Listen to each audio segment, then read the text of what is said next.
how's everything been coming along? Everything's been going pretty well. With my LSAT journey, I am currently registered for the August LSAT. So I already took it once. And so this is going to be my second retake.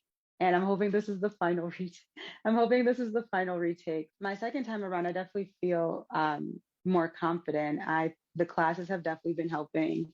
I kind of like restructured my study plan, and I've incorporated like timed practice tests because before I was just doing the practice test untimed, and I was reviewing that, and and I think like a part of that is like also like anxiety when it comes to time constraints.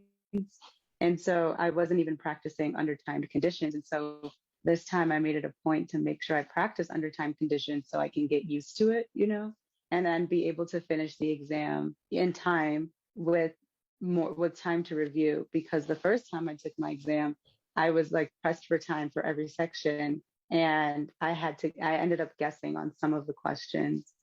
And so that's one of my goals. One of my goals is to avoid that on the second retake, and to also practice with time, like under timed conditions, so I can improve on my speed and accuracy. Fantastic. It sounds like Yeah. you've got a great plan there. I'm glad to hear how everything's progressing for you so Yeah. nicely. It's awesome. Is there any Yeah. particular challenge you're facing right now where you could use some support? Um, Definitely yes.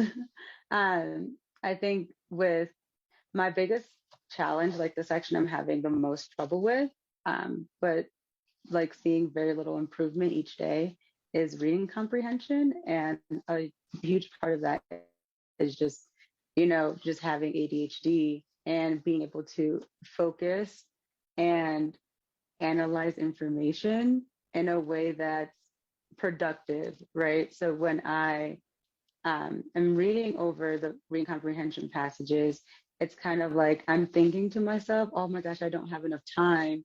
And so I end up glancing over very important information. So when I get to the questions, I'm like skipping around because I have no idea how to answer the question. And so my biggest challenge would be trying to, I guess, know how to read effectively and efficiently without, um, without psyching myself out to the point where I don't feel like confident or comfortable answering the questions because I don't have an overall understanding of the passage.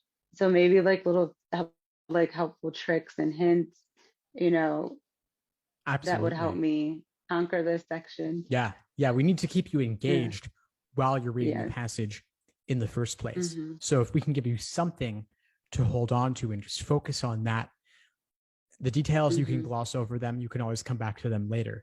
So one thing we've Mm-hmm. done in the deep dives, and we still do this in Reading Comp Express, is focus on only a passage or two and go over it in depth, focusing on Mm-hmm. what's the main point, what's the author's Right. opinion. Everything else, you can just note it to go back and find it when you need it later. Mm-hmm. Mm-hmm. Yeah, So I've joined. I think I've had three. Oh man, I think I'm I've, losing connection. you said you've joined three. Yes, I've attended three of the reading comprehension sessions. Oh, fantastic. That's great. So that's where you'll see it demoed, and you can watch the recordings Mm-hmm. of all the previous ones as well. So Mm-hmm. like I said, focus on the viewpoint, the author's opinion, just hold on to that. Another thing you can do is Mm-hmm. caricature or exaggerate the different viewpoints being presented, make them a little bit ridiculous, and that might help it become a bit more engaging as well. Right. Those are helpful. Those are really helpful tips. I think what has helped me the most, like with the classes and the sessions, is like we go through the passage, like so we go through the passage in depth, and the instructor, the facilitator, they kind of break it down in pieces to where I'm like, oh, I didn't think of it this way, or oh, I didn't think to analyze it this way. And so it's the same with the science passages. The science passages are the ones I struggle with the most. And so I was that I was given advice like, okay, so when you're reading a science passage, know that it's not going to be, it's going to be like procedural. So it's going to like go in an order that's like kind of describing, how like how something gets applied. So if we're like talking about, if the passage is talking about, something regarding like earthquakes, and that was one of the passage, it was talking about like earthquakes and how it's like measured using like lichen. And so we literally went through the passage like paragraph by paragraph, and I was able to see how like, oh, line by line, paragraph by paragraph, it kind of explains the procedure of how this like lichenometry is used. And I'm like, wow, I didn't realize that with reading comprehension passages, that science passages are structured that way. So it's like now when I go in and I look at a science passage, I'm like reading for the procedure as opposed to like trying to find the author's main point of view. And that's helped me a lot on the reading comprehension passages. Fantastic. That's Yeah. exactly the goal, is to break it down as simply as possible. Too often students are just kind of rushing through it, not really fully getting it. Yeah. So that review process, literally me. yeah, It was for sure. literally me. It was me too. But that's why the review process is so important, because it forces you to go back in slowly and figure out exactly what gave you trouble. Right. And then another thing is like, I only want to be able to take this test one more time. So it's like, what can I do, or what more can I do in addition to what I'm already doing to, I guess, get over? Because I'm like, right now I'm PTing like in the 160. So it's like, how do I get over this hump and maximize my score even more?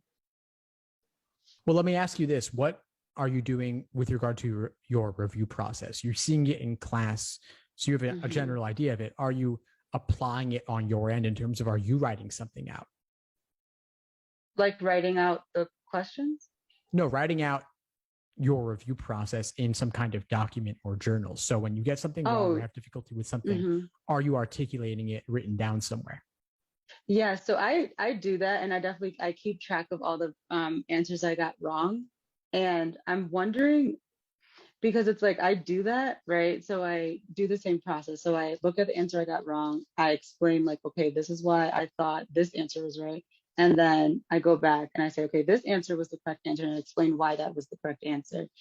And I don't know how many times I have to do that in order for it to be effective, because I sometimes still get answers wrong, regarding like the same question type, if it's like LR, and it's like a weakened question. And it's like I know the answer choices, like if it's like a causal reason, right? If it's causal reasoning and you have to weaken it, it's like I know the four ways to weaken the question, but it's like I think I get caught up in the verbiage sometimes, and like maybe I'm not fully understanding the stimulus, because that's the only way you can get something wrong, right? Is when you don't fully understand the stimulus. And I I think what I can do to improve that is, in addition to like slowing down and making sure like I'm reading everything and I'm reading, to understand, as opposed to just reading to answer the question, like I think that will help. And I think it's a matter of practice. And there's like no shortcuts to this, right? So there's not like a magical way I can, automatically all of a sudden just be good at these question types and answering these questions, unless I put in the work and do, the review process. But I'm wondering if you have any other review tips that I can implement, so I'm Yeah, not absolutely. doing the same thing over and over again. Yeah. Well, I'm glad you're recognizing here that this takes time, right? It's not going to happen overnight. There are not any shortcuts. And let's say, for example, you said logical reasoning weaken. Now, when you got a logical reasoning weaken question wrong, you might not have gotten it wrong or had difficulty with it because it was a weakened question in particular.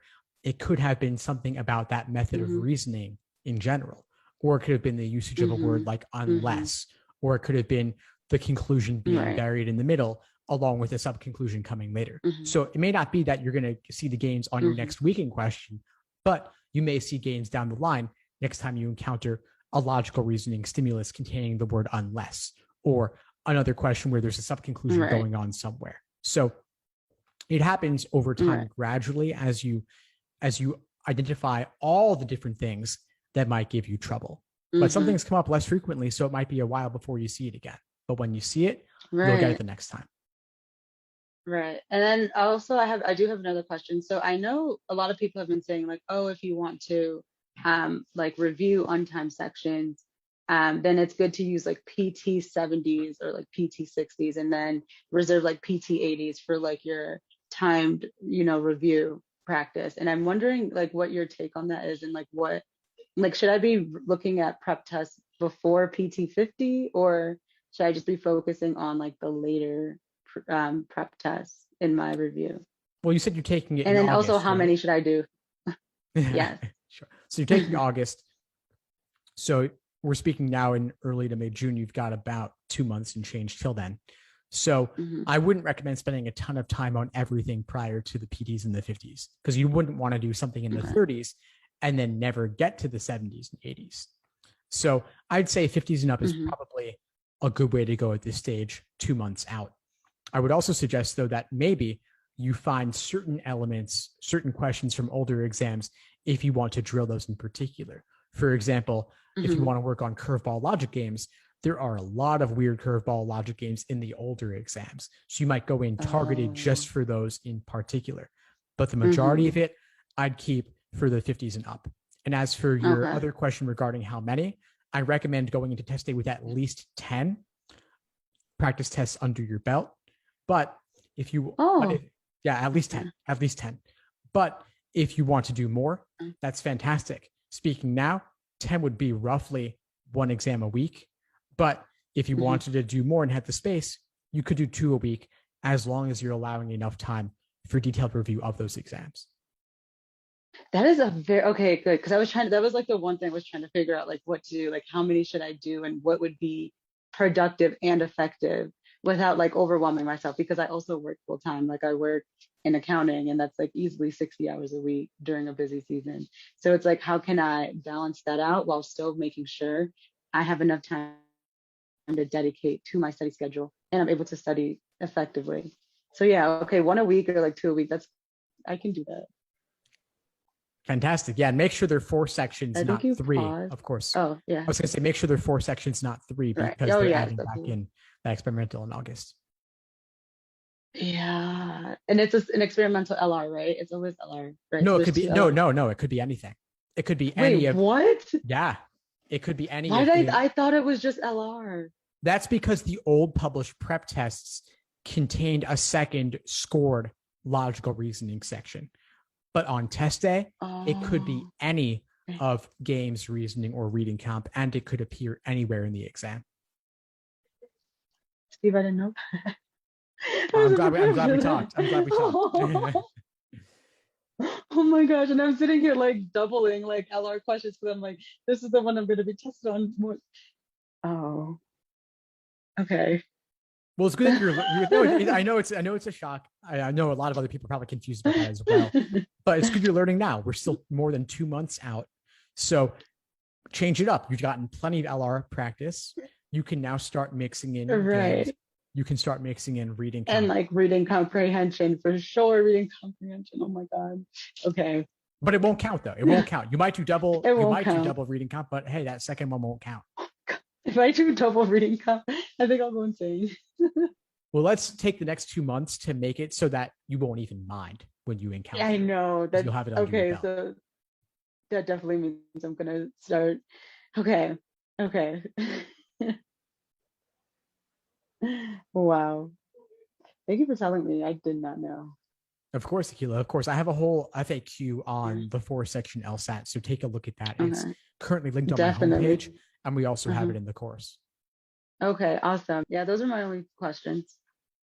Awesome. Well, I'm so glad we Yeah. connected, Akila. I'm glad we Yeah. clarified the Same here. experimental section thing as well. So you can add that into the Yeah. mix going forward, and just keep at it, keep showing up, and reach out if you need anything at Hmm. all. I'm glad to help. Absolutely. Thank you so much, Steve. Of course. Have a good one. Bye. You too. Bye. Thanks for tuning into the show. Please subscribe if you haven't done so already to be notified of new episodes as I release them. And feel free to reach out if you need anything at all as you move forward with your prep. I'm happy to help however I can. In the meantime, I'll wish you all the best and take care.